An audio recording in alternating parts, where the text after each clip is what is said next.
Hello everyone, it's Adam here.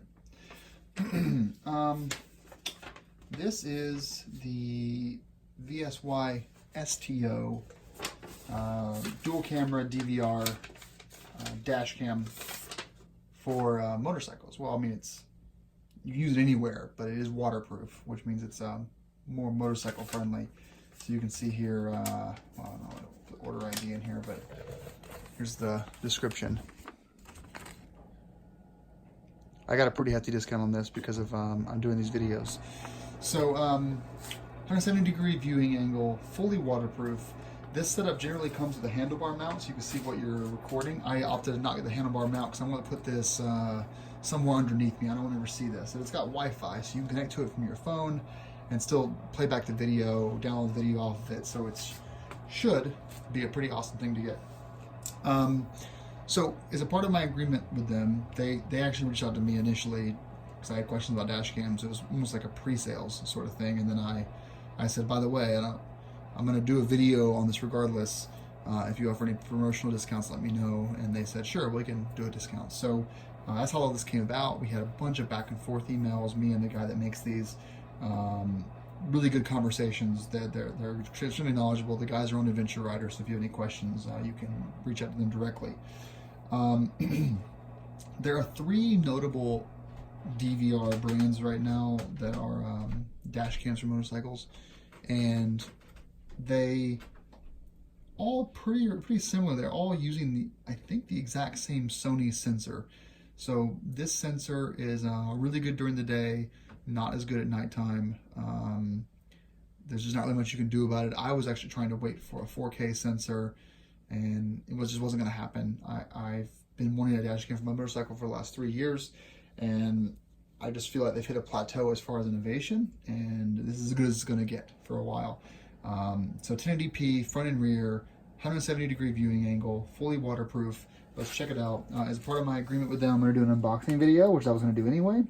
Then I'm going to do an install video, and then in the springtime, I'll do a video on showing how it actually looks. So all of them have this IMX 323 Sony sensor. It's decent. It's pretty good. 30 FPS instead of 60. Does support the Class 10 video cards. It uses H.264. There's their email, by the way, if you want to send them an email. Again, there are lots of motorcycle dash cams, but they all use the same sensor. They all have a very similar setup. So this is pretty much the industry. And they're all between $200 and $300. So, okay, so we have rear cameras. Check out these cameras, actually. I'm curious how they look. Okay, so you've got 3M tape here. You also have a couple of holes to get things through it there. And it looks like there may be a plastic protection film on here that I can yank off. There's the lens. There's your viewing angle, concave. It is using a non-standard port there, not like AGB or anything. And it's labeled here, rear, which is nice. So it is labeled in two different places, so you don't lose. I assume the front camera is going to be the same. You have a different connector up here on the front, but the front looks identical. I notice this actually moves, so you can get the right camera placement, and then you can tighten it down right here.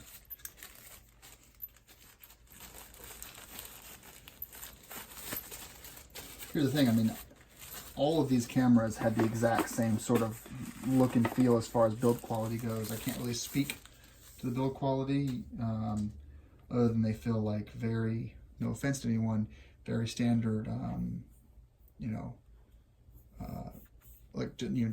electronics that you wouldn't find in a big box store. They're very, they feel kind of homemade, which is fine. That's okay as long as they work. So we've got our outlets right here. And this is actually much smaller than I thought it would be. I thought this would be a lot larger, but this would actually fit pretty well, pretty much anywhere on the bike. So that's actually kind of nice. I thought this was going to be much larger based on the pictures, but the size of an iPhone, but it's not. Okay, so there's our host. Take this out. Oh, wow. Holy crap. I was kind of taking my time there. Put this off to the side. Put this off to the side. Wow. Okay, so we have This is a cable extension to go to the front camera. So if your camera's to travel for a while, you can use that. USB testing cable, which is actually really nice. Hook it up to your computer first if you want to power it and give it a try before you hook up to the actual bike's power source. We have our remote, looks like, yep, wired controller for start-stop recording, or to save a clip. Power adapter, okay, it looks like it's just positive, negative leads for the battery, a little relay in between, and a couple of 3M sticky bits, and 2 cables here. There's our power guide. We got a nice cleaner here. Multiple guarantee cards. They want to make sure you are fully guaranteed. Finally, the rear extension cable. You got that as well. So, a lot of cable. We give me a bunch of zip ties. Extra mounts, it looks like. Pretty cool. Oh, what is this box here? This is a whole bunch of wires. Hope I have to only install this one time. Oh, this is your waterproof case. Oh, they do include a handlebar mount. Your handlebar mount, if you want to do that, and a waterproof case here. So you stick it in the case, and mount to your dash so you can see what's behind you. It's almost like a free rear view camera, I guess. I'll fool around with this and see what I think as far as I can feel. And then there's our connectivity app. It's a Wi-Fi connection. And let's see, what's this guy do? Quick start guide, basically. You guys can check that out if you want to.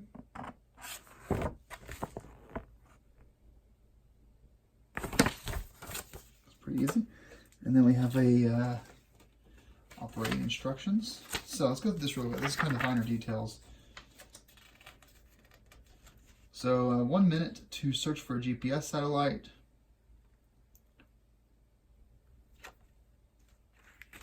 Don't control it while you're driving. Maximum support of a 128 gigabyte SD card. Waterproof design. I don't think I ordered the GPS tracker with mine. This is built in. SD card on the side there.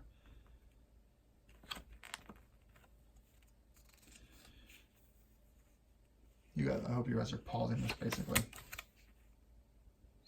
So we have movie mode, 1080p at 30, all the way down to VGA at 30. Movie clip time, off 1, 3, and 5 minutes. Sound on and off, key tone, key time, and date format. Formatting SD card, GPS tracker. So it operates down to 0 degrees Celsius.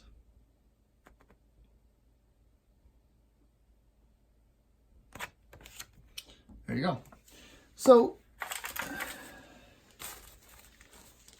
I think we're going to have fun with this thing. Let's check out this waterproof case. I'll let you guys go. So here's the reason why I wanted one of these. Is because the GoPro is always on me, but it's not always looking where, it's not always looking behind me or in front of me. So, I guess it's a it's a waterproof case, but so you get your picture here if you want to, and then you could, if you wanted to, kind of use this GoPro style mount and have it mounted to handlebars. But man, I wouldn't want to manage through the cable management of all this stuff going all the way down to the battery and such. This is basically just going to be staying underneath my my seat. So anyway, back to what I was saying, the GoPro is always running, but it's not looking behind me. It's not even looking in front of me, it's looking down or something to the left or the right. So I thought this would be pretty cool where if I'm commuting to and from work, I want to wear the GoPro. And on long trips, if my GoPro battery dies or something, I'll still have video recording. So like, for example, I've had a few off-road drops of the bike this year. And it'd be cool to have had dash cam of that. So I think what's going to happen is the dash cam is going to go either here on the ECU or maybe right here in the lower bit of the pan. I've got to make room for the Clearwater can opener and the PDM 60 and the Powerlet, all kind of in this little area. So there's a lot of stuff going in here. But yeah, thanks for watching. Thanks to the guys for sending me the dash cam. I'm gonna get it installed in the next video, and then after that, you guys will get a video of the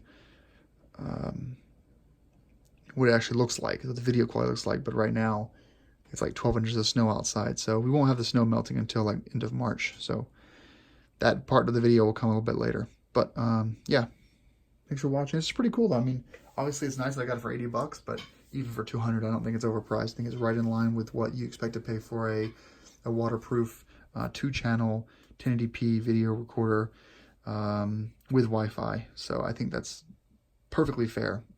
My ThinkWare F750 dash cam front and rear was like 400 bucks. And it's not waterproof.